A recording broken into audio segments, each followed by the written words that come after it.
마가복음 4장 21절에서 25절까지입니다.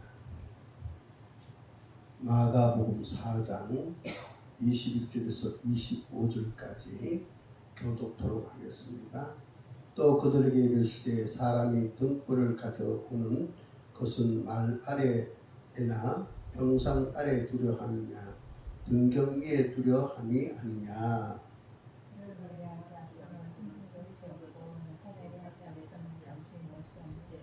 들을 귀 있는 자는 들으라.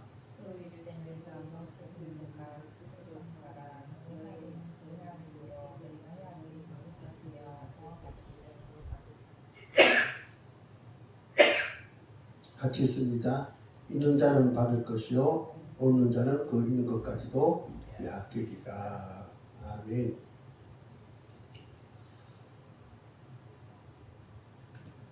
마가복음 4장을 보면은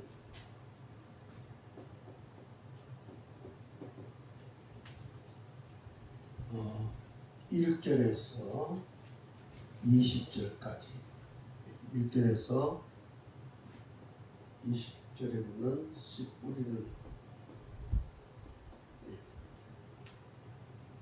씨 뿌리는 자의 비유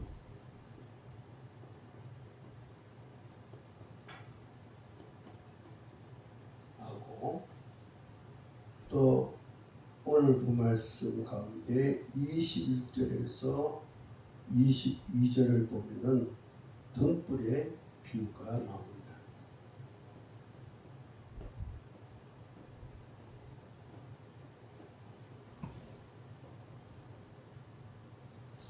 우리 예수님께서 말씀하실 때 예수님은 비유를 많이 사용하셨어요. 예수님은 비유를 사용 많이 하셨는데 이 비유를 사용해서 드려 쉽게 풀어주기 위함이에요. 그죠? 근데 오늘 본 말씀을 보니까 예수님께서 씨 뿌린 자의 비유 이야기를 하고 등불의 비유 이야기를 하고 있는데 우리는 여기서 중요한 그리고 우리가 뭐 이렇게 너무 쉽게 놓칠 수 있는 그런 부분을 보게 되는데 씨 뿌린 자의 비유는 뭡니까? 집 밖에서의 일에 대한 이야기입니다. 농부가 집 밖에 나가서 이제 농사를 질 때 씨를 뿌리는데 어떻게 이제 씨를 뿌리는가 그 과정을 얘기합니다. 그래서 거기에 보니까 어떻게요? 이제 여기에 이제 등장하는 단어들이 있는데 농부 그리고 밭 그리고 씨, 농부가 밭에 씨를 뿌리고, 그 다음에 그것이 어떻게요? 성장하고, 그래서 열매를 맺는 것. 이런 이야기를 통해서 우리 예수님께서 주신 메시지가 뭐냐면 하나님의 나라, 하나님 나라에 대해서 이제 메시지를 주고 있는 것을 보게 됩니다. 근데 21절에서 22절은 등불의 비유를 했어요. 등불의 비유. 등불의 비유는 뭡니까? 이 농경사회,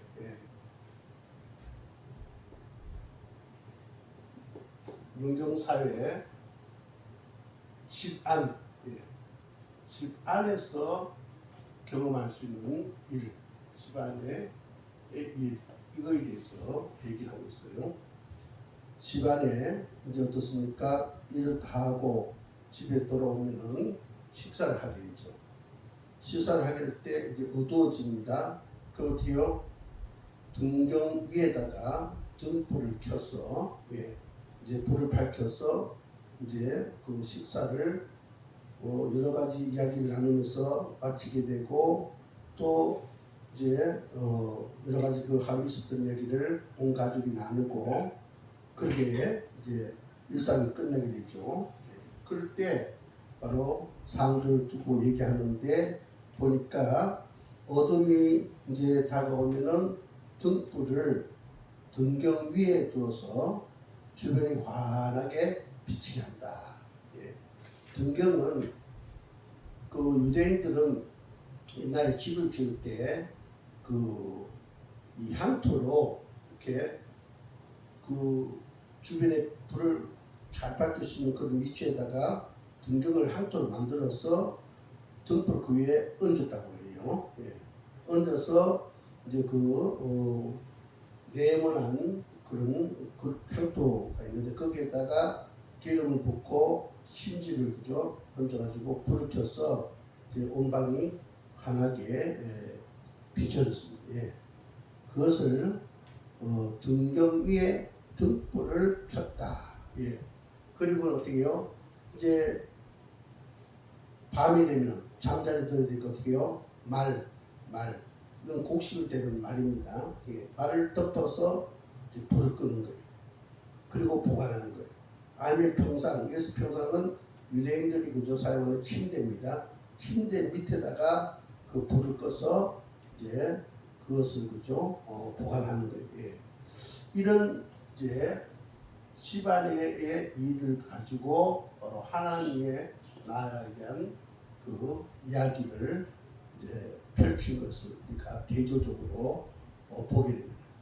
우리 예수님에 보면 관찰력이 참 뛰어나다 그렇게 봅니다. 예. 농사 짓는 장면에서 들에 핀 백합화를 보면서 공중의 새를 보면서 요가 드는 동물을 관찰하면서 아주 세밀하게 아주 뛰어나게 관찰력을 가지고 하나님의 그 복음을 쉽게 풀어가시면서 보게 됩니다. 오늘날도 마찬가지죠. 이게 영적 그런 어떤 에너지를 가진 사람은 평범한 일상생활 속에서 그 하나님의 임재를 느끼고 그것도 놀라운 신비를 깨달아서 우리에게 감동을 주는 것을 보게 됩니다. 충남 서천 주생 나태주 시인이 있어요. 나태주 시인이 있는데 이 시인이 지은 대표작이 풀꽃이라는 시가 있습니다. 풀꽃이라는 시인데 굉장히 짧습니다. 그러면서 우리에게 굉장한 강한 메시지를 주고 있는데 그 시는 제가 본 시 중에서 굉장히 짧아요. 그 내용이 뭐냐면은 딱 세 줄로 되어 있는데 자세히 보아야 예쁘다. 오래 보아야 사랑스럽다. 너도 그렇다. 그 시 내용이 나태주의 풀꽃이라는 시 내용이 자세히 보아야 예쁘다. 오래 보아야 사랑스럽다. 너도 그렇다 했어요. 누구나 흔히 볼 수 있는 풀꽃을 자세히 보면 예쁘다라는 것을 발견하고 지금 내 옆에 있는 사람도 자세히 보면 예쁘고 사랑스럽다 그런 이야기를 이 시를 통해서 나타내고 있습니다. 그 다음에 도종환 우리가 잘 아는 도종환이라는 시인이죠. 예, 도종환 시인. 이 도종환 시인의 담쟁이 아마 여러분 많이 들어봤을 거죠. 담쟁이. 예. 이 벽이 있는데 그걸 타고 올라가는 그 담쟁이 등굴 나무를 보고 시를 졌는데 이 시도 얼마나 좋은지 모릅니다. 제가 한번 읽어보겠습니다.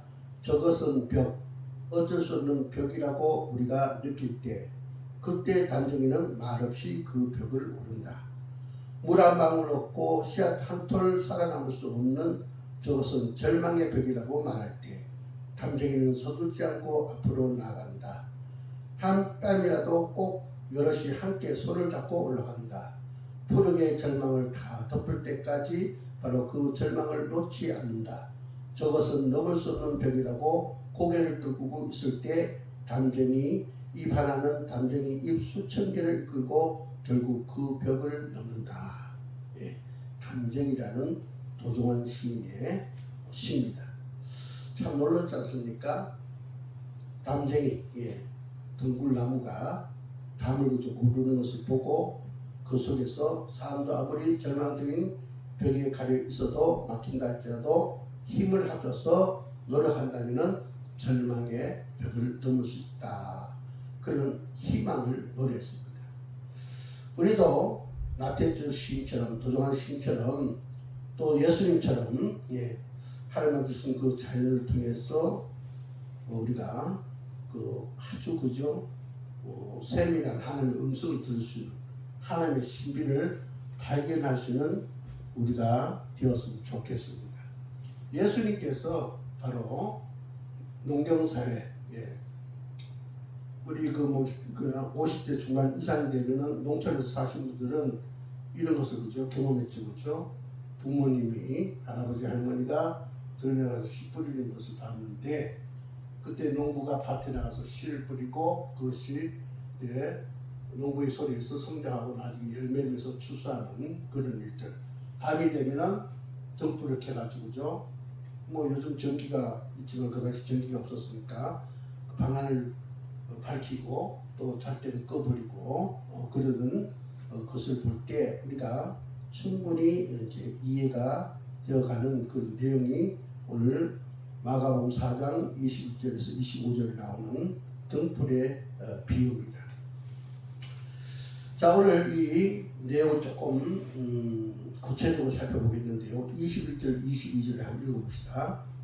마가복음 4장 21절, 22절을 같이 읽습니다. 시작. 또 그들에게 이르시되 사람이 등불을 가져오는 것은 말 아래나 평상 아래 두려함이냐 등경 위에 두려함이 아니냐. 드러내려 하지 않고는 숨긴 것이 없고 나타내려 하지 않고는 감추인 것이 없느니라. 이 내용을 보면요, 우리가 액면 그대로 얘기하자면은 이제 등불을 가져오는 것을 어떻게 해요? 불을 켜려고 가져오는 거란 말이죠. 그러므로 말 아래 이 곡식을 대는 그 그릇, 그것으로 엎어가지고 꺼지게 하지 않고, 또 침대 밑에 그죠 둬서 꺼지게 하지 않고 등경 위에 둬서 주변을 환하게 밝히려고 하는 것이다. 22절이 굉장히 해석이 어렵더라고요. 드러내지 않고는 숨긴 것이 없고 나타내려 하지 않고는 감춘 것이 없느니라 했는데, 이것은 부정문에 부정문 해가지고 긍정으로 나타내는데 무슨 말이냐면은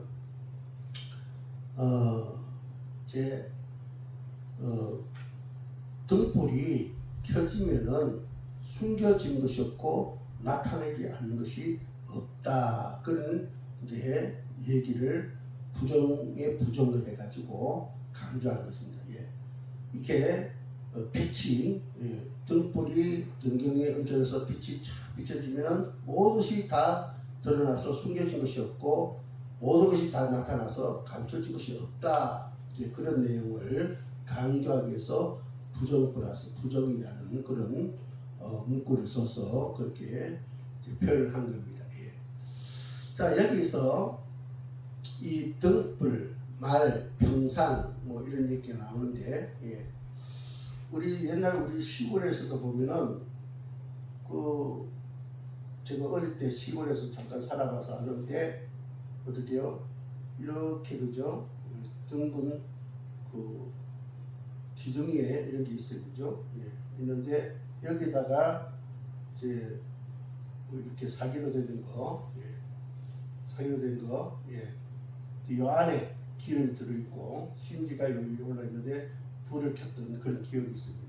그래서 전기가 없으니까 주변을 환하게 비추는 그런 경우인데 바로 이런 등불을 말합니다. 등경 위의 등불, 이런 것을 말하는데 이 당시에는 감람유, 유대인들은 이 기름을 감람유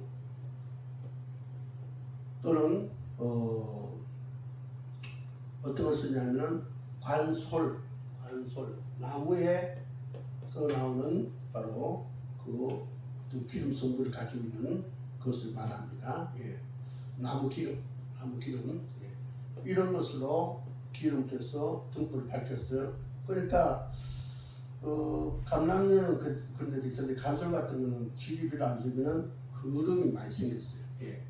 그래서 저도 어릴 때 이 호롱불을 시골에서 켰는데 그 옆에 이렇게 어두우니까 옆에 있다 보면 어때요? 코미치새 그릴 때가 있어요. 여러분도 그런 것을 경험해 봤는 줄 압니다. 예. 기름 좋으면 안 되는데 뭐 돈이 비싸니까 싼 기름을 쓰다 보니까 이제 그렇게 그름이 이제 이렇게 걸리는 그런 것들을 우리가 경험했는데 여기 등불의 비유에서 핵심은 22절입니다. 22절 드러내려 하지 않고는 숨긴 것이 없고 나타내려 하지 않고는 감춘 것이 없느니라. 예. 이것은 무슨 말씀이냐면은 감춰둔 것은 드러나게 마련이고 비밀은 알려지게 마련이다. 다시 말해서 숨겨진 모든 것은 드러나고 감춰진 모든 것은 나타난다라는 그런 얘기입니다. 그러니까 잠깐 숨겨져서 보이지 않는 것은 일시적이다 이거죠. 그러나 어떻습니까? 등불을 켜면 모든 것이 다 드러난다. 다 나타난다. 바로 그런 얘기입니다. 그래서 등불은 리크로스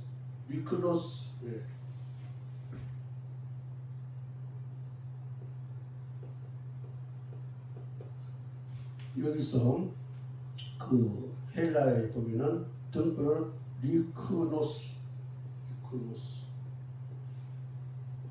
등불 등에 불이라 이거죠. 리크노스인데 다시 말해서 이 등은 뭡니까? 기름입니다. 기름. 기름을 태워서 기름불이다 그런 얘기예요. 기름을 태워서 이제 바로 기름불이다. 근데 앞에 호라는 정관사입니다. 호 리크로스 해서 요거로 만든 더 이름입니다. 더 어떤 한 가지 지적하는 거겠죠. 그래서 기름에 의해서 밝혀진 불 이것은 두 가지를 말하는데 예수 그리스도 그런 복음 이것을 말합니다. 그러니까 이것을 덧붙인 것은 예수 그리스도가 바로 이 세상에 오셨단 말이에요. 그래서 세상의 어둠을 밝히신다. 복음이 이 땅에 와서 다시 말해서 진리죠. 진리가 이 땅에 와서 어떻게 해요? 비진리를 다 걷어버린다. 가짜를 진짜가 와서 다 제거해버린다. 그런 뜻이 있습니다. 그래서 등불을 가져오는 거 이렇게 타입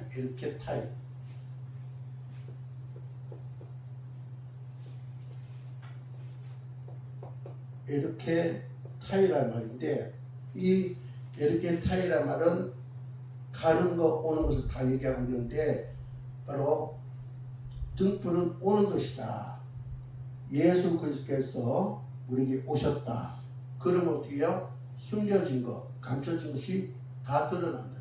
다 드러난다.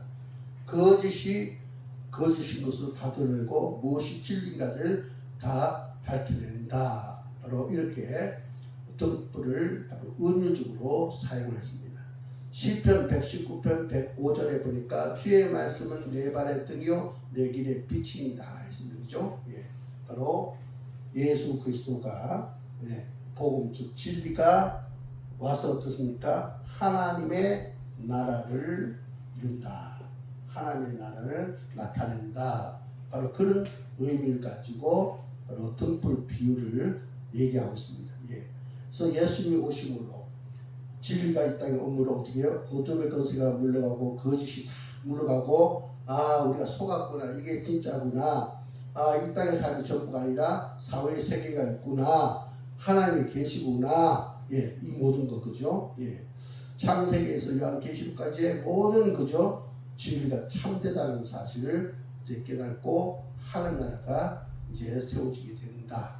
그래서 마가복음 1장 15절 보니까 하나님 나라가 가까웠으니 회개하고 복음을 믿으라 했죠. 하나님 나라가 가까웠다. 예수께서 오심으로 진리가 이 땅에 오므로 너희들은 회개하고 복음을 믿으라 그렇게 얘기하죠. 예수님은 다양한 사역, 병자를 취하고 귀신을 내쫓고 가르치고 그걸 통해서 보세요. 하나님 나라를 드러냈습니다. 예수님께서 십자가를 지시고 죽으시고 부활하심으로 하나님 나라가 이루어졌습니다. 예수님께서 다시 오실 때 하나님 나라가 최종적으로 완성되어집니다. 예. 자, 이 하나님 나라가 이제 곧 오게 되는데 많은 사람들, 제자들이 어떻게 그것을 거부했습니다. 예. 왜냐? 어둠 속에 있었기 때문에, 거짓 속에 있었기 때문에 그게 익숙해서 빛을 받아들이지 못하는 거예요. 예.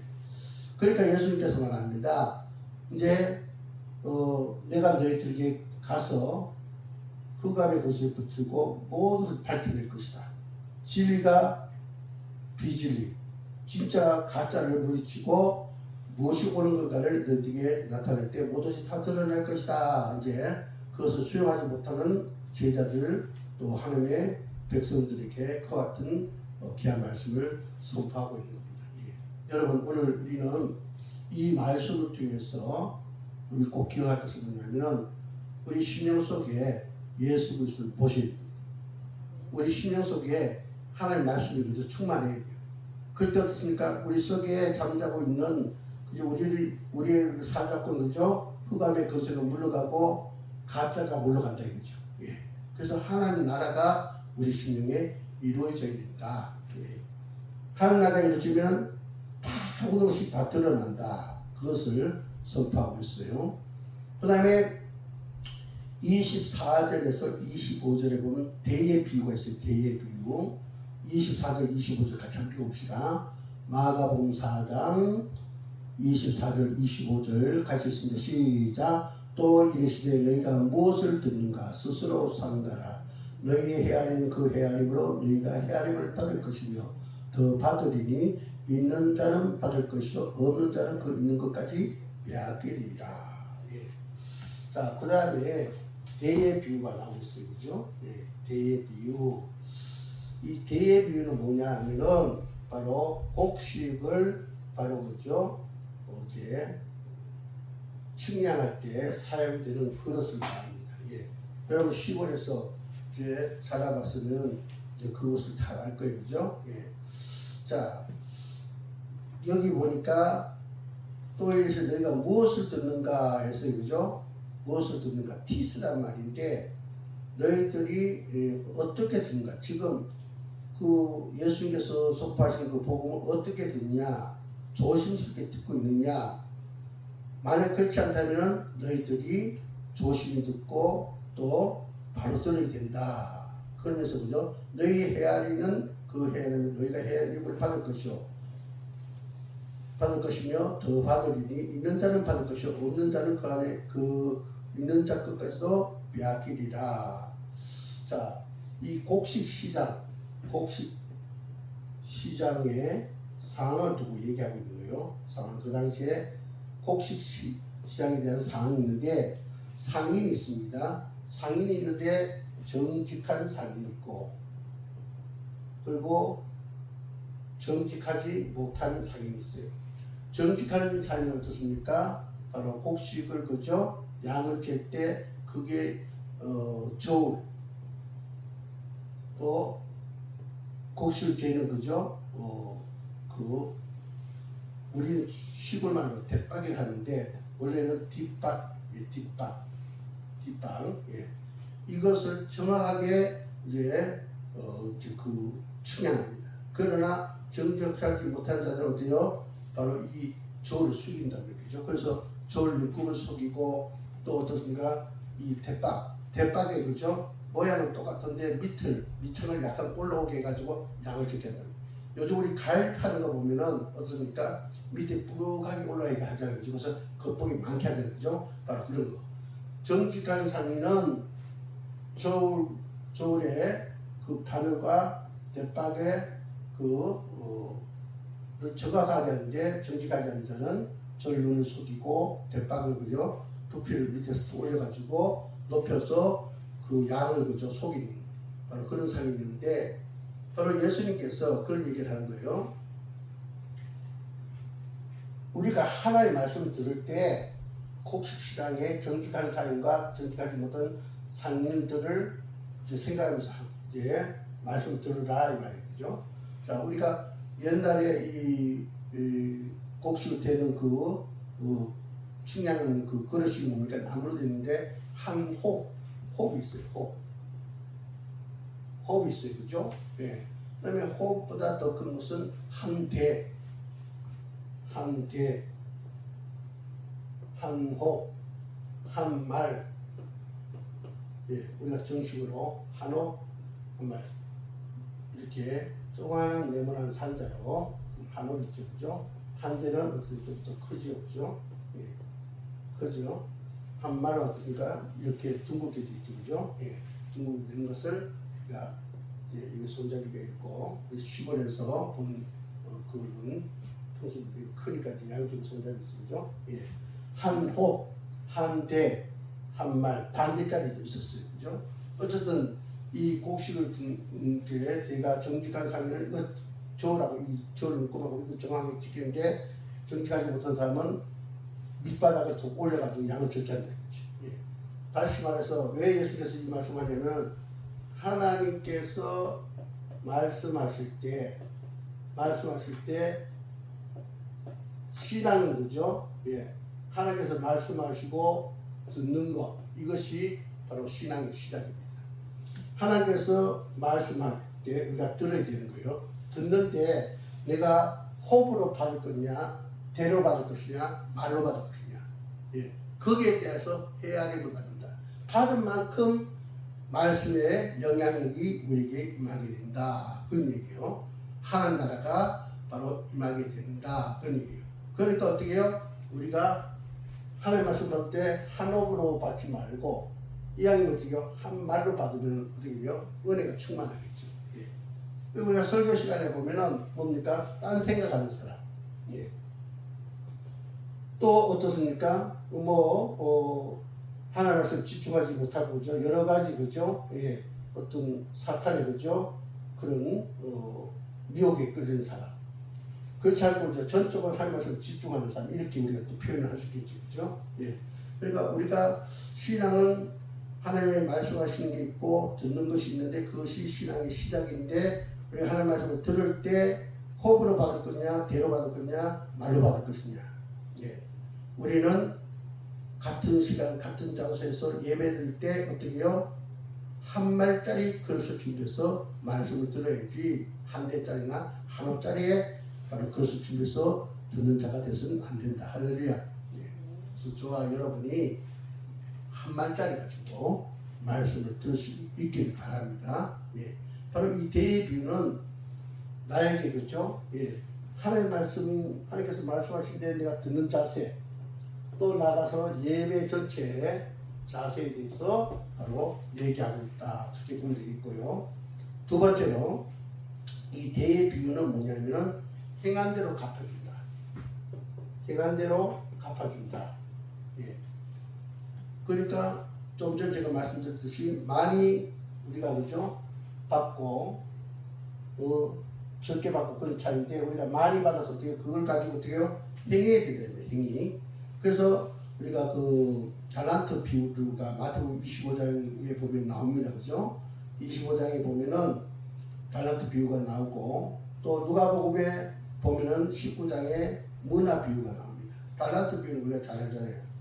어떤 주인이 종들 보내고 5달란트, 2달란트, 1달란트 주고 멀리 떠나가 다시 돌아서 회개할 때 어떻게 해요?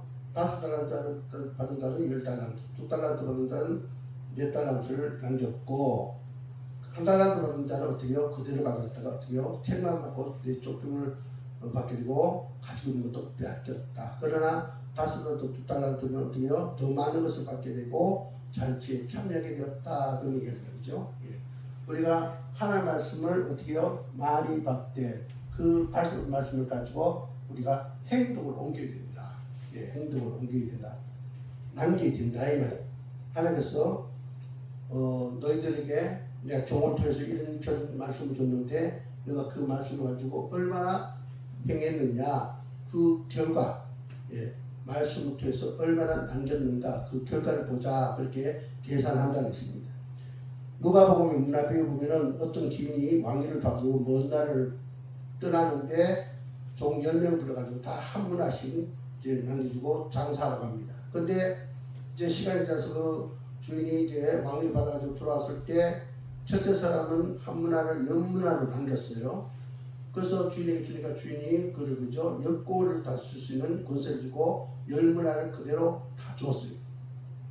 그러나 마지막에 한 종은 한 문화를 그대로 가져와서 그때 그 종은 왕에게 책망을 받고 한 문화를 빼앗기고 어떻게요? 그는 쫓겨납니다. 예. 누가복음 19장 26절 보니까 모두 있는 자는 받겠고 없는 자는 그 안에 그 있는 것도 빼앗기리라 해서 그죠? 예.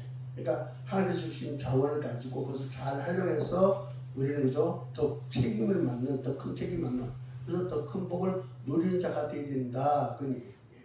그러니까 대의 비유는 뭡니까? 바로 말씀 받는 것도 얘기하고 있지만은 대의 비유는 우리가 현재 주어진 상황 속에서 최선을 다해야 된다. 최선을 다해야 된다. 예. 그러면은 하나님으로부터 우리가 풍성한 복을 경험할 수 있다. 그런 얘기예요. 예. 그래서 여러분이 하나님 말씀 받아서 어떻게 해요?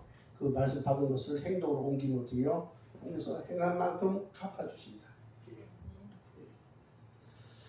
여러분이 개척교회 멤버로서 지금 이미 장성한 교회보다 많은 거를 그죠? 어려움을 겪으면서 많은 그죠? 일들을 한 사람이 1인당 100을 감당하고 있지 않습니까? 그죠? 힘듭니다. 그러나 어떻게 해요? 하나님 말씀 내가 많이 받아서 그 말씀대로 내가 열심히 우리 주님 앞에 일하면 어떻게 됩니까? 우리는 잘했다 칭찬받게 되고 또 우리는 어떻습니까? 하나님의 나에 들어가서 잔치에 참여하게 된다는 사실을 말하고 있습니다. 그리고 오늘 23절에 보니까 그런 얘기하고 있죠. 중간에 들을 귀 있는 자는 들으라 했어요. 그죠? 예. 들을 귀 있는 자는 들으라. 하나님은 세상을 말씀으로 창조하셨고 또 하나님 예언자를 통해서 말씀하셨고 사도를 통해서 말씀하셨고 오늘 종들을 통해서 말씀하고 있습니다. 그죠? 그 말씀은 예수 그리스도십니다. 예. 그러므로 우리가 바로 어떻게 해요? 바로 그 말씀을 우리가 잘 들어야 됩니다. 예. 우리는 이 말씀을 무슨 공부하기 위해서 듣는 것도 아니고 논쟁을 하기 위해서 듣는 것이 아니라 순종하기 위해서 듣는 거예요. 예. 오늘 하나님께서 저를 통해서 여러분이 말씀하지 않습니까? 그럼 전한 자나 듣는 자 여러분이 어떻게 순종하라고 말씀한 거란 말이에요. 예. 그래서 우리는 순종해야 된다. 그 다음에 들을 때 영적인 분별력을 가지고 들어야 된다. 예. 순종하고 말씀대로 순종하고 분별력 가지고 분별력. 이 말씀이 나에게 어떤 메시지를 주고 있는가, 지금 나에게 적용을 하는데 어떻게 이것을 적용해야 되는가 잘 분별해 가지고 우리가 살아야 된다. 그래서 오늘 본 말씀 우리에게 두 가지 말씀을 주셨습니다. 등불의 비유. 주님께서 오실 때 진리가 이 땅에 오실 때 숨겨질 것이 없고 그죠? 나타나지 않는 것이 없다. 그리고 어떻게 대의 비유. 예. 하나님께서 우리에게 뭐예요? 예. 너희들이 이제 내가 맡긴 것을 가지고 남기는 자가 되라. 예. 그래서 복 있는 자가 되라. 그렇게 말씀하고 있습니다. 오늘 이 말씀을 통해서 저와 여러분이 하나님께서 기뻐하는 그런 종의 삶을 살아가는 그런 저와 여러분 되기를 주의 이름으로 축복합니다. 기도드리겠습니다. 하나님 감사합니다. 하나님 나라에 대한 우리의 자세가 어떠해야 될 것인가 등불의 비유를 통해서 또 대의 비유를 통해서 말씀해 주셨습니다. 이 말씀을 잘 상고하여서 우리가 그 말씀대로 살아 아버지 하나님께 부끄럽지 않게 하시고 아버지 하나님의 진리 가운데 행하는 자 되어 하나님 나라에 이룰 자 되게 하시며 충성되이 맡은 직분에 최선을 다해서 잘 다 칭찬받고 더 많은 것을 받으며 하나님 자체에 참여하는 저들 되게 하옵소서. 예수 그리스도 이름으로 간절히 기도합니다. 아멘.